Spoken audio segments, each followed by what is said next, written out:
আমি যখন আমার কাজ করি তখন আমি নিজের উপর কন্ট্রোল করতে পারি না। কে আপনি? আপনার মুখ দেখান। শান্ত হও, আমি তোমাকে এখানে মারতে আসিনি, বরং আমি তো এই ফ্ল্যাগগুলো সবাইকে বিনামূল্যে দিচ্ছি। তখনই হাজিনু বলে ওঠে, আঙ্কেল আপনি এইখানে কি করছেন? কি আঙ্কেল? হাজিনু আঙ্কেল বলেছে? আমি তো জানতাম যে হাফ ফ্যামিলি প্রধানের মাত্র একটি ভাই রয়েছে আর ওনার নাম হা মুজিন। তাছাড়া হাফ ফ্যামিলিতে আরো একজন ভাই ছিল, তার নাম ছিল হা মুচিয়ল, কিন্তু তিনি মুরিম অ্যালায়েন্সের মিশনে গিয়ে মারা গিয়েছিলেন। ও আচ্ছা, আমি তো হাফ ফ্যামিলিতে প্রবেশ করার পরে সে মারা যায়নি, সেই জন্যই তো আমি এনার কথা ভুলে গিয়েছি। তাহলে টাইমলাইনে এটা তার মৃত্যুর আগে হবে হয়তো। হা মুচিয়ল তখন বলে, মনে হচ্ছে না এই মেয়েটা আর দাঁড়াতে পারবে, তো তোমাদের মধ্যে কেউ কি যেতে চাও? চ্যাংনিম তখন বলে, এর মানে কি? আপনি কি বলছেন? তোমার সমস্ত প্লাগ আমার সাথে বাজিতে ধরতে হবে এবং আমার সাথে ফাইট করে আমাকে সন্তুষ্ট করতে হবে। যদি তুমি আমার চিন্তাধারার উপরে আমাকে ভালো টক্কর দিতে পারো তাহলে তুমি যতগুলো ফ্লাগ চাও সবগুলো আমি দিয়ে দিব। হামুং সে অবাক হয়ে যায় এবং সে বলছে, সবগুলো ফ্লাগ? দূর থেকে হাজিনু সে বলে, হ্যাঁ, যেমন আমি চাই সবগুলো ফ্লাগ। আঙ্কেল মুচিওল, আমি আপনার সাথে লড়াই করতে চাই। এই কথা বলে হাজিনু সে তার তলোয়ার নিয়ে তার পাওয়ার অ্যাক্টিভেট করে হা মুচিওলের উপর অ্যাটাক করতে যায়। আমরা দেখতে পাই হা মুচিওল হাজিনুর তলোয়ারটাকে দুই আঙ্গুল দিয়ে ধরে ফেলে। এমন মনে হচ্ছে হাজিনুর এই অ্যাটাকটা যেন একটা বাচ্চা খেলার মতো তার সামনে। তুমি তোমার শক্তির উপরে একটু বেশি কনফিডেন্ট হয়ে গিয়েছো, যার কারণে সামনে জনের শক্তিকে তুমি পরোয়া করনি, কিছু না বুঝে অ্যাটাক করে দিয়েছো। হ্যাঁ, জিন্নু তখন ভাবছে, আমার তলোয়ার এটা তো একদমই লড়ছে না। তখনই আমরা দেখতে পাই হাজিনুকে পিছনের দিকে ছুঁড়ে ফেলে দেয়। হাজিনুর অবস্থা দেখতে পাই সে এখানেই হেরে গিয়েছে হা মুচিউলের সামনে। চ্যাংনিম তখন বলছে, আমাদের কাছে অলরেডি অনেক ফ্ল্যাগ আছে, তাই চলো হামুং, আমরা এখন মাউন্টেনের দিকে যাব।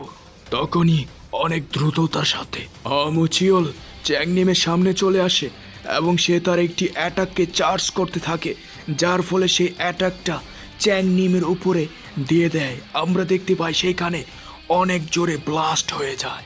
চ্যাংনিম ব্রাদার, এটা শুধু একটা অজুহাত ছিল যা আমি তৈরি করেছিলাম। কি কিসের অজুহাত বলছেন আপনি? চ্যাংনিম, তুমি অনেক অল্প বয়সে এত বড় হয়ে গিয়েছো, এটাই অনেক সন্দেহ বাড়াচ্ছে। অন্যদিকে আমরা চ্যাংনিমকে দেখতে পাই সে অনেক যন্ত্রণা অনুভব করছে। এ নিয়ে আমাকে পরীক্ষা করছেন, আমি এটা বুঝতে পারছি। চ্যাংনিম, যদি তোমার অস্ত্রগুলো তুমি ব্যবহার না করো, এইভাবে লুকিয়ে রাখো, তাহলে তুমি একজন প্রতারক হিসেবে চিহ্নিত হবে। এই কথা বলে হা মুচিওল সে তার তলোয়ার নিয়ে চ্যাংনিমের দিকে আক্রমণ করে দেয়। এই আক্রমণের ফলে সেইখানে অনেক এনার্জি রিলিজ হয়। আমরা দেখতে পাই চ্যাংনিম সে কোনো মতো সে অ্যাটাকটাকে ডজ করে ফেলে। এইটা দেখে হা মুচিওল অবাক হয়ে যায়, সে কিভাবে আমার এই এত দ্রুত অ্যাটাক ডজ করে ফেললো। আমরা চ্যাংনিমের ফেস দেখতে পাই সে কিছু একটা মনে করে অবাক হয়ে যায় এবং সে বলছে, এইটাই কি সেই মার্শাল আর্ট? হা মুচিওল তখন খুশি হয়ে বলে, বাহ, আমি তো এটা ভাবিনি যে তুমি আমার এটাকে ডজ করে ফেলবে। অন্যদিকে আমরা সিস্টেম দেখতে পাই, সিস্টেম থেকে বলা হচ্ছে আপনাদের এই ফাইটটি রেকর্ড করা হচ্ছে। চ্যাংনিমের উপর আবারও আক্রমণ করে দেয় এবং হা মুচিওল তখন বলছে, চারজন প্রহরীকে তুমি হারিয়ে দিয়েছো, তোমার সেই শক্তিটা এখন কোথায় গেল? দুইজনের অ্যাটাকের ফলে দুইজনের অ্যাটাক ফোর্স একত্রিত হয়ে যায়, যেটা দেখে হা মুচিওল সে অবাক হয়ে যায়। চ্যাংনিম তখন বলছে, আমাকে এখন সেই শক্তিটাকে ব্যবহার করতেই হবে।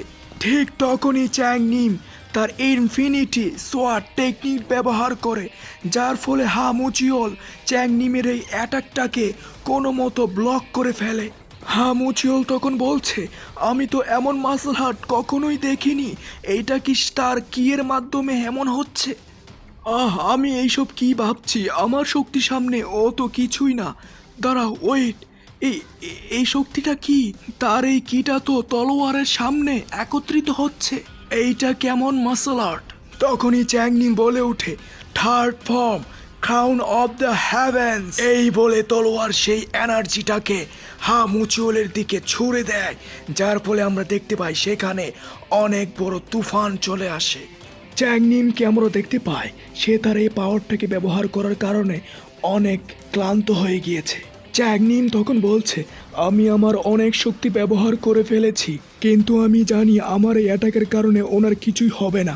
অন্যদিকে আমরা দেখতে পাই সত্যি সত্যি মুচিওল তার কিছুই হয়নি। চ্যাংনিম তখন বলে, আমি তো আপনাকে পরাজিত করতে পারিনি, এর মানে আমি আপনাকে সন্তুষ্ট করতে পারিনি, তাই না? তখনই আমরা মুচিওলকে দেখতে পাই তার শরীর থেকে অনেক গ্রিন এনার্জি রিলিজ হচ্ছে এবং সে বলছে, তোমার এই বুলেট অ্যাটাকটা সত্যি অসাধারণ ছিল, এইটা তুমি কিভাবে করলে?